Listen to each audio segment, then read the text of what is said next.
दोस्तों, आज के वीडियो में हम राम मंदिर और बाबरी मस्जिद पर फैलाए गए झूठ का ऐतिहासिक सबूतों के साथ पर्दाफाश करेंगे। इस मुद्दे पर राजनीतिक बहस तो काफी हुई, लेकिन क्या इतिहास में बाबरी मस्जिद के या मंदिर तोड़कर मस्जिद बनाने के कोई सबूत है भी या नहीं?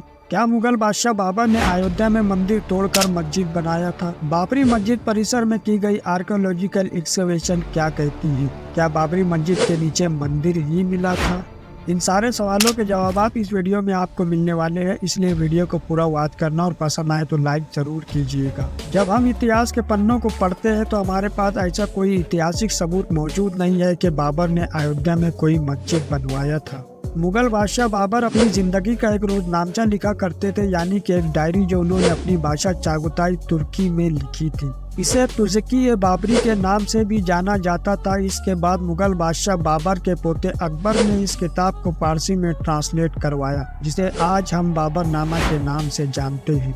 इस बाबरनामे में बाबर कहीं पर भी अयोध्या में मस्जिद बनाने का जिक्र नहीं करते और न कभी अयोध्या जाने का जिक्र करते हैं। 20वीं सदी में अनंते बेवरेज बाबर की इस डायरी की तुर्क और फारसी दोनों कॉपीज को पढ़कर बाबर की डायरी की ट्रांसलेशन करती है, जिसे 1921 में छापा गया था। इसमें साफ लिखा है कि 28 मार्च 1528 को बाबर अवध प्रिंसिपलिटी से दूर सरदा और घाघरा नदी के संगम पर रुके थे, जो कि अयोध्या से 72 मील दूर है। इसके बाद हमें बाबरनामा में कहीं पर भी नहीं मिलता कि बाबर कभी अयोध्या गए हो, यानी कि बाबर कभी अयोध्या गए ही नहीं। बाबर के बाद उनके पोते अकबर के कोर्ट राइटर अबुल फजल अपने अकबरनामा में अयोध्या और राम का जिक्र तो करते हैं, लेकिन बाबर ने अयोध्या में कोई मस्जिद बनाई हो ऐसा जिक्र नहीं करते, और न किसी मंदिर की बात करते हैं, न किसी राम जन्मभूमि मंदिर की, और न किसी मंदिर को तोड़ने की। अकबर के दौर में ही तुलसीदास, जिन्होंने रामचरितमानस लिखी, वो भी बाबर के किसी मंदिर को तोड़ने या मंदिर तोड़कर मस्जिद बनाने के बारे में नहीं बताते। और इन दोनों से पहले 14वीं सदी में आए इब्न बतूता अपनी किताब रहला में कहीं नहीं लिखते कि कोई राम जन्मभूमि मंदिर अयोध्या में है। अब जब हम बाबरी मस्जिद की तरफ आते हैं तो मस्जिद पर खड़ी हुई इंक्रिप्शन यानी लिखावट फारसी में यह कहती है कि मुगल बादशाह बाबर के हुक्म से मीर बाकी ने यह मस्जिद तो बनवाई, लेकिन यह लिखावट किसी मंदिर को तोड़ने या गिराने का जिक्र नहीं करती। इतिहास के जानकार Sushil Kumar the disputed mask में लिखते हैं कि लिखावट जिस स्टाइल से लिखी गई है वो 19वीं सदी के राइटिंग स्टाइल से मेल खाता है, ना कि 16वीं सदी के। तो बाबर और मुगलों के इतिहास में ना ही अयोध्या की किसी मस्जिद की बात मिलती है, ना किसी मंदिर के तोड़े जाने की। पर क्या अयोध्या के इतिहास में हमें ऐसा कुछ मिलता भी है? आर्कियोलॉजिस्ट बीबी लाल ने 1979 से 1980 के बीच में अयोध्या में एक्सकवेशन की, तो अयोध्या का इतिहास 1 सेंचुरी BC से ज्यादा पुराना नहीं मिला। यह एक्सकवेशन यानी खुदाई वाल्मीकि रामायण के ऐतिहासिक सबूतों को इकट्ठा करने के लिए थी। हालांकि बीबी लाल को अयोध्या के एक्सकवेशन के सबसे पुरानी लेयर में ऐसे कोई प्रमाण नहीं मिलते, यानी कि जिस तरीके के घर रहन सहन वाल्मीकि रामायण में बताए गए हैं वो अयोध्या के एक्सकवेशन में नहीं मिलते। 1819 में लिखी गई किताब तारीख फराह बख्श, जो अयोध्या की 1720 से लेकर 1819 तक की तारीख है, वो भी ऐसी किसी मंदिर का जिक्र नहीं करती जो बाबरी मस्जिद के नीचे हो। अलेक्जेंडर कनिंघम की 1862-63 की अयोध्या एक्सकवेशन में वो किसी मंदिर का जिक्र नहीं करते जिसे तोड़कर इस पर मंदिर बनाया गया हो। बीबी लाल ने अपनी 1979 से 1980 की अयोध्या एक्सकवेशन की पूरी रिपोर्ट तो कभी पब्लिश की ही नहीं, लेकिन उसकी कुछ समरीज हमें इंडिया आर्कियोलॉजी और रिव्यू के 2 इशूज से मिलती है। बीबी लाल ने राम जन्मभूमि के माउंट पर ही खुदाई की थी, लेकिन यहाँ भी ऐसा कोई सबूत नहीं मिलता जो ये दर्शाता हो कि यहाँ किसी मंदिर को तोड़कर मस्जिद बनाया गया हो। तो अब आप सोच रहे होंगे कि ये मसला के मंदिर को तोड़कर मस्जिद बनाया गया है, ये मसला आया कैसे? और ऐसा है कि 2003 की एक्सकवेशन में क्या मिला। सबसे पहला रिकॉर्डेड कॉन्फ्लिक्ट है 1853 से 1855 के बीच में, जहाँ हनुमानगढ़ी के बैरागी ने यह दावा किया कि राम का जन्म बाबरी मस्जिद के साइड पे हुआ था, लेकिन इसके पीछे भी कोई हिस्टोरिकल बेस या सबूत नहीं था। जैसा कि अब तक आपको वीडियो में पता चल ही चुका होगा, इस वक्त इस मस्जिद का नाम जामा मस्जिद था, यानी कि 1855 के बाद ही इसका नाम बाबरी मस्जिद पड़ा। अंग्रेजों ने अवध के नवाब को अपने अहद में शामिल करने के लिए इस मामले को खत्म करने की बजाय बढ़ावा दिया। अंग्रेजी सरकार के इस बढ़ावे से 1857 में बैरागीज ने मस्जिद के ईस्टर्न पार्ट यानी के पूर्वी भाग पर कब्जा कर लिया और वहां पर राम चबूतरा बना दिया गया।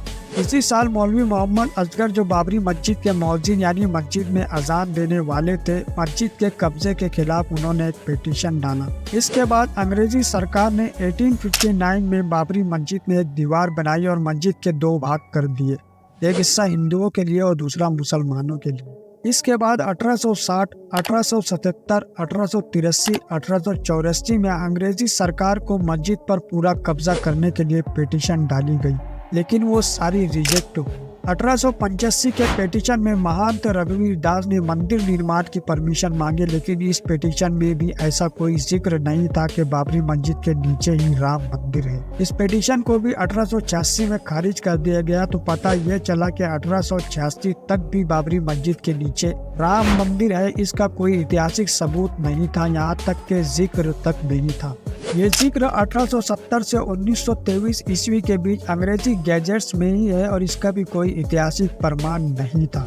1949 में अखिल भारतीय रामायण महासभा ने 9 दिन तुलसीदास के रामचरितमानस का पाठ रखवाया और उसके अंत में रात में राम और सीता की मूर्तियां रख दी गई और इसके 6 दिन बाद बाबरी मस्जिद को डिस्प्यूटेड प्रॉपर्टी करार देकर मुस्लिम की एंट्रीज बंद कर दी गई और मस्जिद पर ताला लगा दिया गया और हिंदू साइड गेट से मूर्तियों के दर्शन कर सकते थे। इन सारे ऐतिहासिक सबूतों को देखा जाए तो हमें पता चलता है कि बाबरी मस्जिद किसी मंदिर को तोड़कर बनाया गया है। ये बात 1870 के बाद में ही आई। इस कड़ी का सबसे इम्पोर्टेंट इतिहास है 2023 का एग्जीबिशन, जो बाबरी मस्जिद के गिराए जाने के बाद उसकी साइट पर हुआ था। इस खुदाई के 2 ऑब्जर्वर्स प्रोफेसर वर्मा और प्रोफेसर मेनन थे और दोनों ही एक्सपीरियंस आर्कियोलॉजिस्ट थे, जिन्होंने 2010 में एक पेपर लिखकर ये बताया कि उनके हिसाब से एएसआई के एग्जीबिशन में काफ़ी प्रॉब्लम्स थी।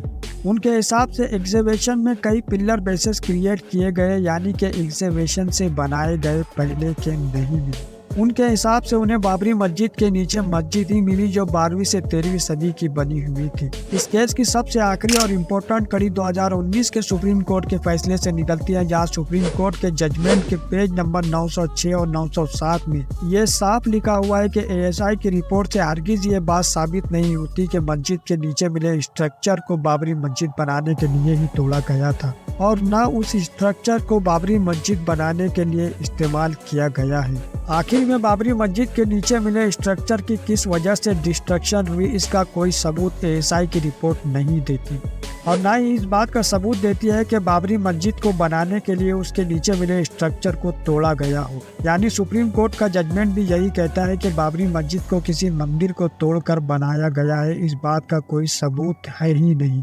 इतिहास के पन्नों को टटोलने के बाद हमें 4 रिजल्ट मिलते हैं। पहला ये कि बाबरी मस्जिद बाबर ने ही बनवाई थी, इसका कोई सबूत नहीं है। दूसरा यह कि मस्जिद किसी मंदिर को तोड़कर उसके ऊपर बनाई गई है, इसका भी कोई ऐतिहासिक सबूत नहीं है। तीसरा यह कि 2003 की एएसआई की एग्जीबिशन की रिपोर्ट के आधार पर बाबरी मस्जिद के नीचे कोई मंदिर नहीं बल्कि 12वीं और 13वीं सदी की बनी हुई मस्जिद ही है। और चौथा, सुप्रीम कोर्ट के जजमेंट के हिसाब से बाबरी मस्जिद के नीचे का स्ट्रक्चर क्यों तोड़ा गया, इसका हमें रीजन नहीं पता है। इस सारे ऐतिहासिक सबूतों और सुप्रीम कोर्ट के जजमेंट को देखा जाए तो समझ में आता है कि हम हिंदुस्तानियों को अपनी पॉलिटिक्स चमकाने के लिए उस वक्त भी ठगा गया और आज भी ठगा जा रहा है। दोस्तों, आज के वीडियो में बस इतना ही। आपको वीडियो कैसी लगी कमेंट में ज़रूर बताइएगा। तो दोस्तों, फिर मिलेंगे अगली वीडियो में।